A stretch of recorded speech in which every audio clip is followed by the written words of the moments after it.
La pregunta de por qué los fantasmas llevan ropa se plantea a veces como una réplica escéptica a los informes sobre fantasmas y apariciones. Una cosa es decir que cuando las personas mueren sobreviven como espíritus y otra muy distinta suponer que sus ropas también sobreviven. De hecho, las apariciones suelen mostrarse completamente vestidas y a veces de forma muy elaborada, por ejemplo, con trajes apropiados para la época en la que vivieron. Pero la cuestión plantea obstáculos teóricos interesantes y aparentemente serios para ciertos relatos de este tipo y de experiencias extracorpóreas. Vamos a abordar el tema desde los testimonios y las hipótesis que rodean al fenómeno. En lo que respecta a las experiencias fuera del cuerpo, las explicaciones de los parapsicólogos se dividen en dos grandes categorías. Según la primera hipótesis, la externalista, la conciencia extracorpórea se puede separar físicamente del cuerpo de algún modo. La mente o los estados mentales del observador se encuentran literalmente en los lugares desde los que parece percibir. Según la segunda hipótesis, la internalista, no ocurre nada de eso. La experiencia de estar fuera del cuerpo es siempre ilusoria. En resumen, no es más que un tipo de clarividencia engañosamente vívida y rica en imágenes. La mayoría de los externalistas adoptan una forma de animismo, según la cual las capacidades mentales de una persona solo pueden existir mientras estén cimentadas o sustentadas por una especie de sustrato subyacente. Por tanto, si nuestras capacidades y rasgos mentales pueden funcionar al margen del cuerpo durante una experiencia de este tipo y persistir incluso después de la muerte y disolución del cuerpo, parecería que algún sustrato aparte de ese cuerpo físico normal lo hace posible. En este punto, los externalistas suelen afirmar que la mente humana está esencial e inseparablemente ligada a algún tipo de vehículo cuasi físico extendido, que normalmente no es perceptible por los sentidos de los seres humanos. Es este vehículo el que algunos identifican como el cuerpo secundario o cuerpo astral que experimentan durante esas experiencias fuera del cuerpo y que los observadores, en lugares remotos, aparentemente perciben en los llamados casos recíprocos, es decir, casos que suelen adoptar la siguiente forma. El agente A experimenta una experiencia fuera del cuerpo en la que aparentemente viaja al lugar donde se encuentra el recipiente, B, y posteriormente es capaz de describir características del estado de cosas que no podría haber conocido por medios normales. Mientras tanto, B experimenta una aparición de A en ese lugar. En algunos casos, otras personas presentes en el lugar también experimentan la aparición de A. En cuanto a las explicaciones de las apariciones, los principales contendientes son diversas formas de teoría telepática y una teoría objetivista, según la cual las apariciones son entidades distintas, quizá producidas psicoquinéticamente, que se encuentran realmente en el lugar donde se perciben. Por supuesto, la totalidad de los casos de apariciones no tiene por qué ser tratada por una sola teoría de las apariciones. Algunos casos pueden explicarse mejor telepáticamente, mientras que otros, especialmente las apariciones colectivas, pueden tratarse mejor con un enfoque objetivista. Podemos considerar ahora cómo la vieja pregunta de por qué los fantasmas llevan ropa pone de manifiesto un problema tanto para el relato externalista como para el objetivista. Stephen Broad explica el problema de la siguiente manera. Supongamos que vestido con mi nuevo traje de Armani, intento proyectarme en una experiencia fuera del cuerpo a un amigo, que entonces tiene una aparición mía. Si explicamos la capacidad de mi amigo para describirme con precisión, planteando un cuerpo secundario itinerante, ¿cómo explicamos la experiencia de mi amigo con mi traje nuevo? ¿Mi traje Armani también tiene un doble?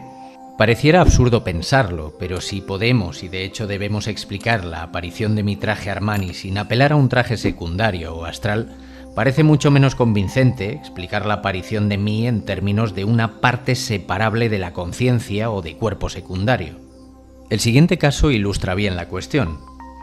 A primera hora de la mañana del 27 de enero de 1957, Martha Johnson, de Plains, en Illinois, tuvo un sueño en el que viajaba a casa de su madre, a 926 millas de distancia, en el norte de Minnesota. En una declaración enviada a la Sociedad Americana de Investigación Psíquica en mayo siguiente, escribió: «Al cabo de un rato, me pareció estar sola atravesando una gran negrura.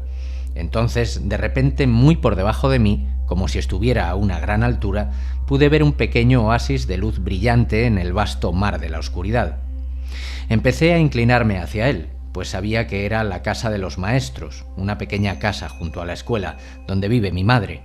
Al entrar me apoyé en el armario de la vajilla con los brazos cruzados, una postura que adopto a menudo. Miré a mi madre, que estaba inclinada sobre algo blanco y hacía algo con las manos. Al principio no pareció verme, pero finalmente levantó la vista. Tuve una especie de sensación de satisfacción y después de quedarme parada un segundo más, me di la vuelta y caminé unos 4 pasos. Martha despierta de un sueño a las 2:10 de la madrugada, 1:10 de la madrugada en Minnesota. El sueño la atormentó durante varios días, hasta que recibió una carta de su madre en la que le decía que había visto a Martha. Martha contestó describiendo su experiencia y pidiendo a su madre que identificara lo que llevaba puesto. Una segunda carta de la señora Johnson respondía a esa pregunta y proporcionaba más detalles sobre su experiencia.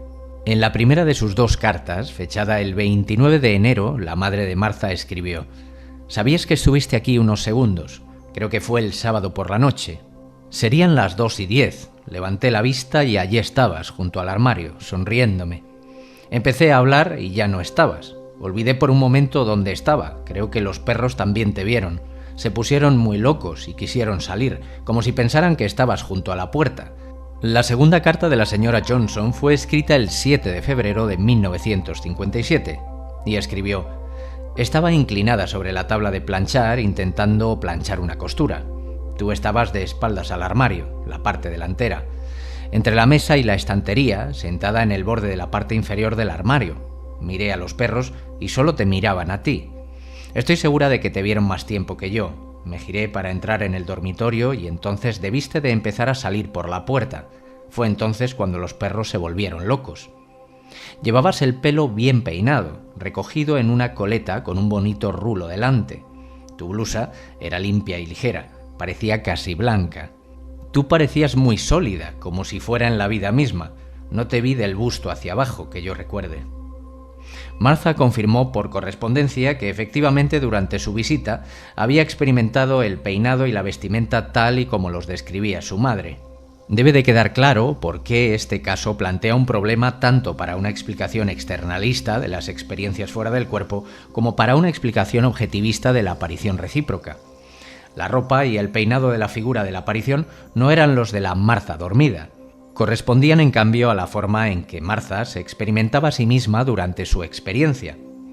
Suponiendo que las explicaciones telepáticas sean al menos a veces apropiadas, una de ellas viene inmediatamente a la mente. Es de suponer que el peinado y la ropa de Martha durante su experiencia son construcciones mentales, al igual que lo sería si su experiencia fuera meramente un sueño. Pero entonces sí que parece que Martha comunicó telepáticamente esas características de la experiencia extracorpórea a su madre, además de influir en la señora Johnson para que la experimentara con los brazos cruzados, cerca del armario, etc. Por supuesto, una experiencia aparicional podría ser una mezcla de percepción genuina de una figura aparicional con una cuasi percepción inducida telepáticamente, por ejemplo, del atuendo de la figura, del mismo modo que las percepciones genuinas y cuasi percepciones se combinarían si yo alucinara un hipopótamo en la esquina real de la habitación. Pero si debemos apelar a la influencia telepática para explicar partes de la experiencia aparicional, entonces puede ser simplemente gratuito suponer que una parte separable de la conciencia o cuerpo astral está realmente presente en el lugar remoto. Además, en algunos casos recíprocos, es el recipiente y no el experimentador quien parece aportar características como la ropa de la aparición. En uno de estos casos, el reverendo Clarence Godfrey intentó aparecerse a una amiga a los pies de su cama. Hizo el esfuerzo mental a última hora de la tarde, después de acostarse, y se quedó dormido al cabo de unos 8 minutos. Luego soñó que se encontraba con su amiga a la mañana siguiente y ella le confirmaba que se le había aparecido. Este sueño le despertó y se dio cuenta de que su reloj marcaba las 3:40 de la madrugada. Cuando su amiga confirmó el éxito del experimento al día siguiente, observó que se había producido más o menos a la hora en la que el criado apagaba todas las lámparas, lo que solía ocurrir hacia las 3:45. En su relato escrito, dice Godfrey, iba vestido con su estilo habitual. Frank Pondor, uno de los primeros investigadores de la Sociedad Británica de la Investigación Psíquica, reconoció la importancia de este hecho. escribió que la vestimenta de la aparición era la que el señor Godfrey solía llevar durante el día y con el que el recipiente estaba acostumbrado a verle, y no el vestido que llevaba en ese momento preciso. Si la aparición no es en verdad más que una expresión de los pensamientos del receptor, esto es lo que deberíamos esperar encontrar, y de hecho, en la mayoría de los relatos bien probados de alucinaciones telepáticas, esto es lo que realmente encontramos. La vestimenta y el entorno del fantasma representan no la vestimenta y el entorno de la gente en ese momento, sino aquellos con los que la persona está familiarizada. En un caso similar, el señor G. Sinclair intentó visitar mentalmente a su esposa enferma, a la que había dejado en casa mientras viajaba.